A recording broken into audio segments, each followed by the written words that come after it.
Pumutol si Pangulo Aquino sa panukala ni COMELEC Chairman Sixto Brillantes na posibleng ipagpaliban sa dapat sana ipagdaraos ng barangay election sa Oktubre. Ayon sa Pangulo, dapat may makita siyang matibay na dahilan o rason kung bakit ipagpapaliban ito. Sinabi ni Pangulo Aquino na dapat kayanin ng COMELEC ang eleksyon upang mangibabaw ang mandato ng taong bayan na pumili ng mamumuno sa kanilang mga barangay. Nakita ko na yung headline, hindi ko alam kung ano yung detalye ng kanyang mga proposal. But if you remember, parang kasama yun nung sinasabi natin dapat sana i-synchronize na natin lahat. No?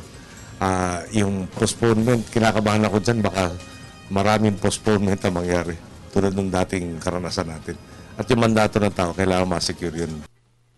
So, unless I see very good reasons for the postponement, I think I'll stick with my stand previously na kakayanin nila, dapat kayanin nila na ma-hold as schedule.